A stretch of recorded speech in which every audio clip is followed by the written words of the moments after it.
Well, it gives me great pleasure to bring on board Mr. R.C. Bhargav, Chairman of Maruti, to talk about what he understands the way auto sector, demand, where consumer trends, and what he makes of the budget.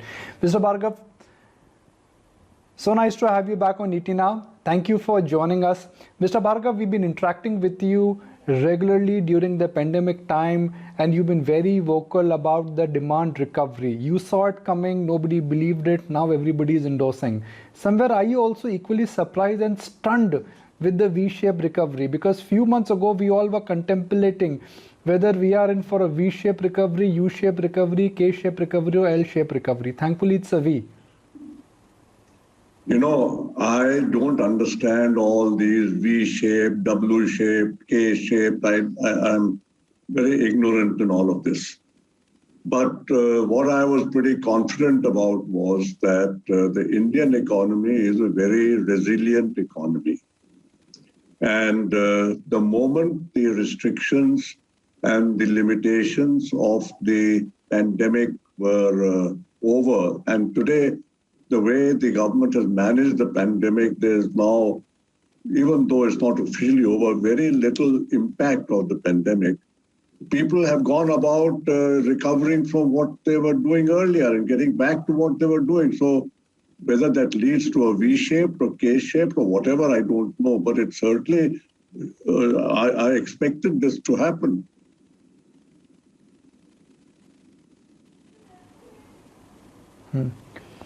Where is the demand coming from, Mr. Bhargav? Because anecdotal data is that, look, there has been job losses. The MSC SME segment has taken a hit. One of the mainstay of Maruti is still entry-level cars, but there is just no impact of the weak economy. No, but we also must remember that in the last year, that is 1920, for various reasons, the sale of cars and the demand for cars fell 18% in the country. Against the normal growth which you have every year, we had an 18% decline. And this year again, for the first 2 quarters, there was not much in the way of sales. So there were a lot of people who would have bought cars last year and this year in the first 6 months who had not bought cars. Added to that was the factor that the personal transport requirements went up because shared transport was no longer something which was acceptable to a lot of people. It'll probably come back shortly again, but at this point of time, everybody wants individual transport. And in fact, the small car sector has picked up faster than anything else.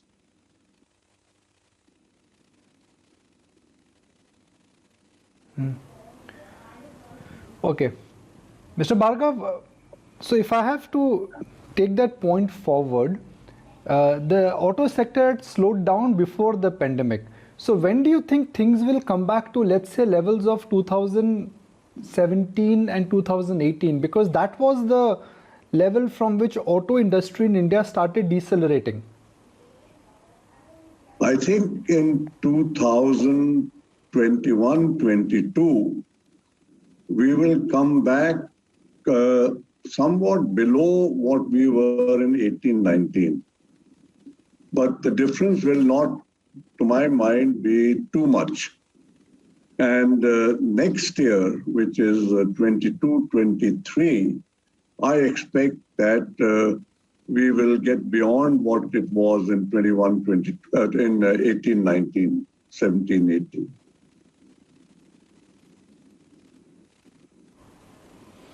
And do you see the same kind of a mix to come back for Maruti, which is dominated by entry-level cars? Or this time around, given that the shape of the economy has changed, affordability has increased, interest rates are low, the tilt could be towards higher category of cars, towards SUV, because that's where your margins are higher? I think, no, our margins being higher or not is not what determines demand. Demand depends on what the consumer wants. And I think gradually the consumer will get back to his old pattern where he was still wanting small-sized cars, but he wanted them with all kinds of electronics and other gadgets so that it gave him the feeling that he was driving something which was closer to a luxury car. But remember in this whole thing, what I'm telling you, that the demand for cars in terms of the growth rates which we have been experiencing in the last 5 years has been declining, and it was the CAGR for these 5 years was only 1.5%. And getting back to those rates of growth doesn't really serve the purpose. But I do believe now that the government in this budget has changed policies so very, very significantly in a very, what should I say, important manner. I think these changes will, in the course of the next year and 2 years, make a big difference to the way industry grows, the economy grows. And the entire approach to economic development will give a fresh lease of life. I hope that the government will also take into account the need for accelerating the demand for cars, because without cars growing, the double-digit growth of manufacturing, which the finance minister talked of, and which she said is essential, and I agree with her totally, is essential for reaching the $5 trillion economy.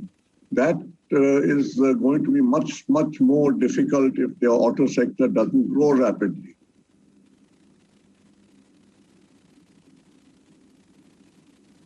But Mr. Bhargav, despite no GST cut, auto demand has made a comeback. So some would argue that does the industry actually need a GST cut? Again, see, you're looking at it in a very short-term perspective. I just said that we are getting back to what it was in 2016, 17, 17, 18, 18, 19 doesn't serve any purpose, because in that period, the growth rate of the auto industry was 1.5%. And if we get back to 1.5% growth, how do we get our double-digit growth in manufacturing? You have to look beyond the short term where the demand has bounced back on a very, very smaller base which existed in 1920 and 2021. And from that, we are bouncing back from that low base. And then there was suppressed demand. But that doesn't mean that this demand will continue for the next 10 years and give us double-digit growth.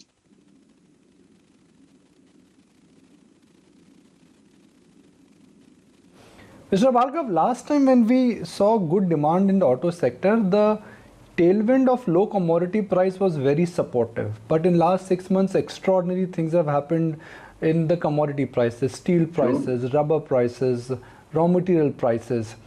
How would you balance demand versus the uptick in raw material prices? Ultimately, you'll have to balance both. The raw material prices have increased substantially, and you've seen that in terms of the increase in the prices of cars, which almost every automaker has had to make. And so any increases in prices certainly doesn't help support the faster growth of the automobile industry.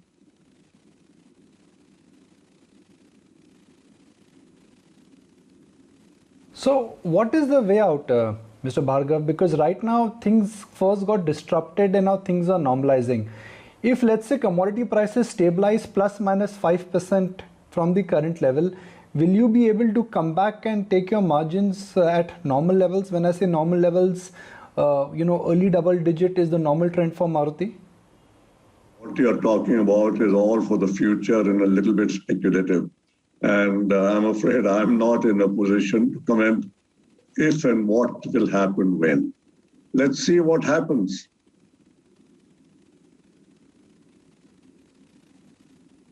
One important or one heartening factor for auto industry has been that inventory levels have been low and discounts have been missing. Do you see this trend to sustain for better part of 2021? Discounts are a function of the demand and supply position in the market. It's not that discounts are given because companies want to give discounts. Discounts is a way of the market clearing and matching the demand and supply. The current level of discounts have fallen because there is a shortage of vehicles in the market for various reasons, whether it is the problem of semiconductors, which has restricted production for many manufacturers, or some supply of components from somewhere.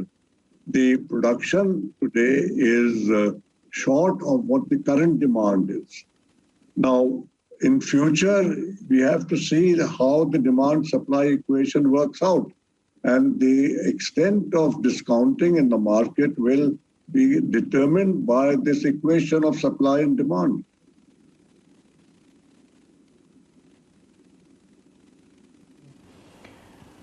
When Maruti's chairman looks at the market cap of Tesla, does it make him wonder, or does it inspire him that that is the future of the automotive industry?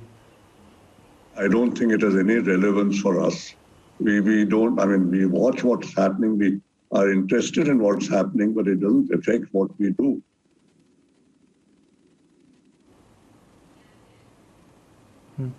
But for those who are saying that, look, electric cars are going to be a new normal, at least on Indian roads after 5 years, I think they are too ahead of the curve.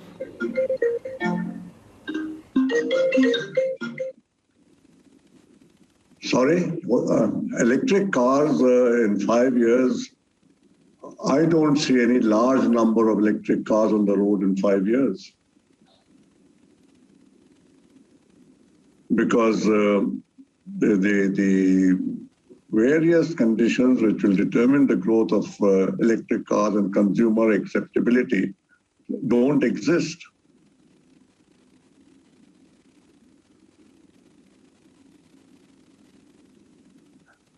And what are those conditions, Mr. Bhargav, if you may like to specify for our viewers, which according to you do not exist, which will promote electric cars in India? There is no battery manufacturing in India. That's the biggest handicap, because the batteries are the key to electric vehicles. And all the electric cars which are being made today are based on the cells for these batteries, which are imported from China. I doubt if we can ever build a large electric vehicle industry based on imported cells from China.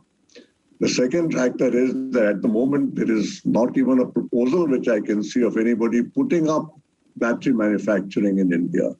The third is that the technology for batteries has not changed or improved in the manner which was expected. And the cost of batteries has not fallen anywhere near what was expected. The result is the cost of building electric vehicles is very high. And India is over 70% a small car market. Small car manufacturers are reluctant to electrify their vehicles because the cost goes beyond what customers can afford and are willing to pay. Then there is the whole question of infrastructure and charging facilities. There's a question of range. I was reading the other day that now some customers are complaining about the range of a particular make of electric vehicles. So these are all issues which will come up. Finally, the issue which we also have to deal with is that even if we start manufacture of cells in India, the current technology is based on use of lithium. Lithium is a material which is all imported, and a large percentage of lithium resources of the world, perhaps near 80%, are controlled by one country. And the strategic implications of that also have to be considered by policymakers in India. So all these factors, I think, will become relevant over the next 5 years. And because of these, I don't see that there will be a rapid growth in acceptability of electric cars by customers in India.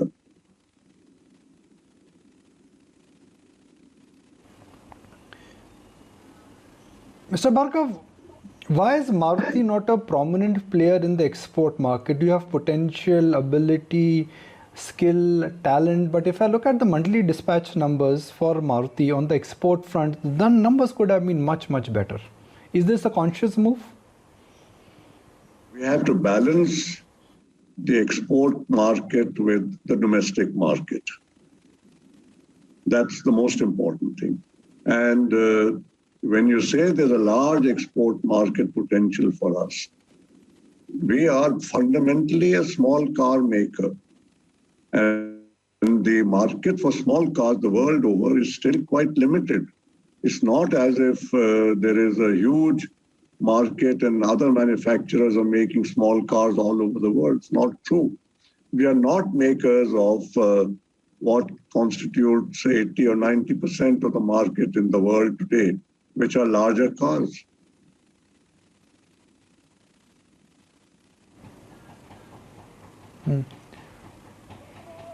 Are you Maruti had a great launch in the SUV segment. You gained market share, your margins were the highest. But that is one pocket where competition also has intensified, whether it's the Tatas or the Kias or even Mahindras. How do you see this entire SUV space moving in India? Because suddenly every automaker wants a big pie of it, because the general view is that Indians are moving towards big cars and premiumization. Sure, the market for SUVs is growing, and when a market for a particular product grows, all manufacturers want to get into that expanding market. And I think that's exactly what is happening and what will continue to happen as long as this market for SUVs continues to grow.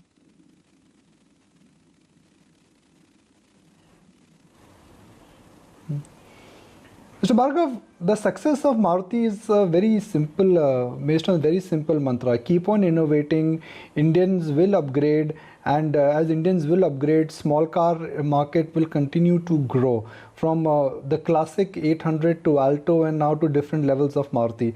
How do you see the small car market in India moving? While we can talk about SUV and electric cars, the real market in India is still the aspirational first-time buyer who wants to upgrade from a cycle to a car or from a two-wheeler to a four-wheeler.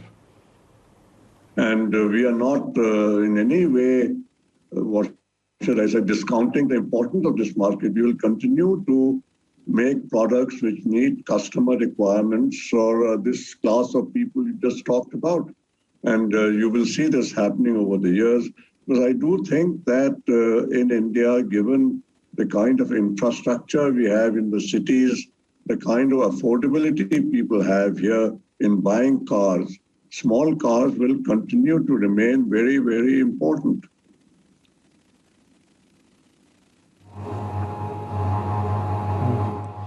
Mr. Bhargav, Maruti has always innovated. It was the first company in India which gave customers the option of AC in a small car. Then came power window, followed by power steering, followed by automatic gear lines. In the small car space, what is the next innovation we should expect from the house of Maruti? Whatever innovation will happen will be driven by customer requirements.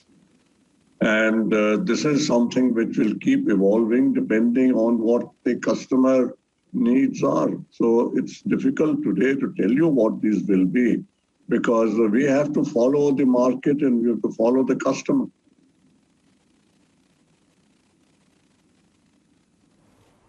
So what, to your mind, are the needs of the customer of this decade? It's vastly different than what they were, let's say, 10 years ago, 15 years ago. I significantly remember when my family bought a first car, it was a moment of joy and pride, and our needs were different.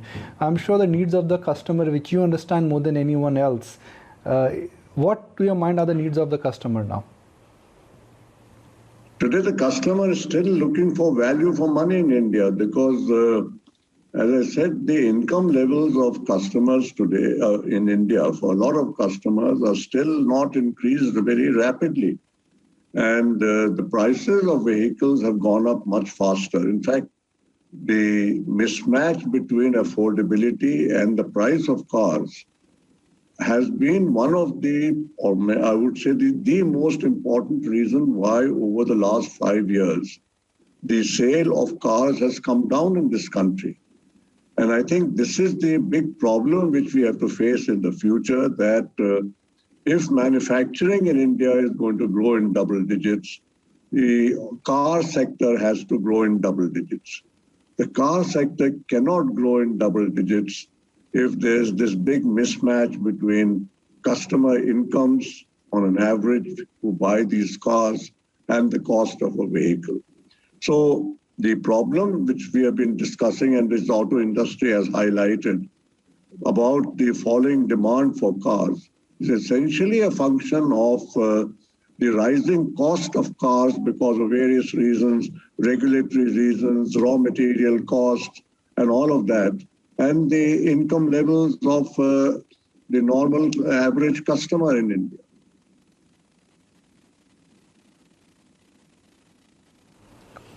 Maruti has always prided itself with its distribution network. Go to any corner of India and you don't have to hunt for a Maruti showroom or a Maruti repair center because you always know you'll find one. In today's digital world, do you see that changing? I don't think so. I don't think that the basic industry is going to change in any way, at least in the, let's say, the short or medium term.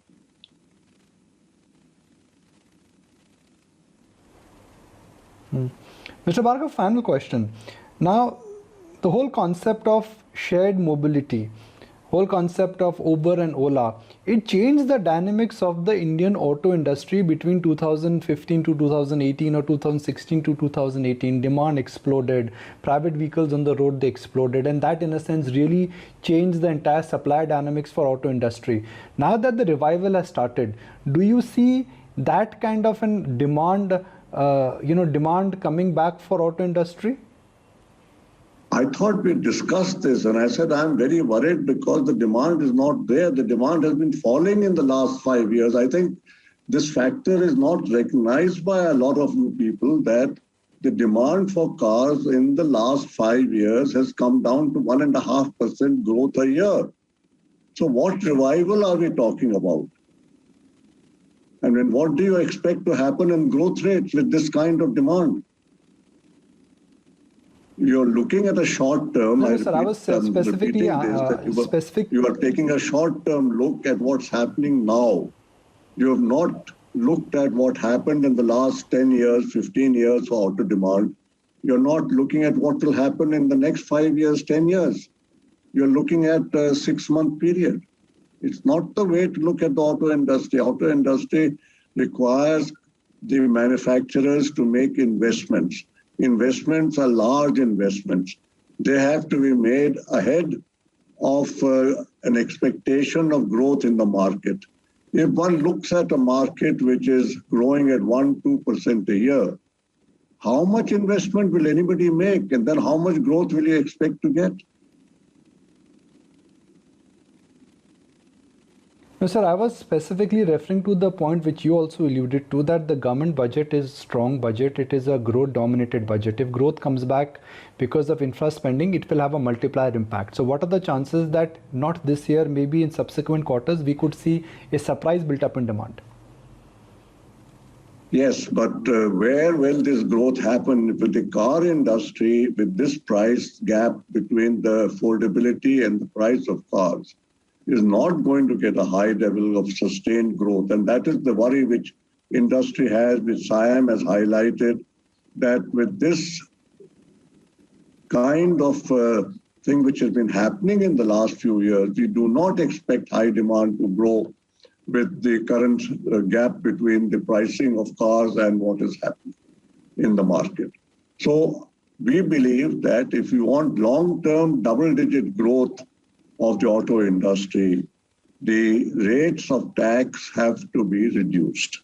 Otherwise, I do not see long-term double-digit growth of the car industry. All right, sir. Appreciate your time. Thank you for joining us. We've covered a range of topics from the short term to medium term as to what are the challenges for the auto industry. Really appreciate your time.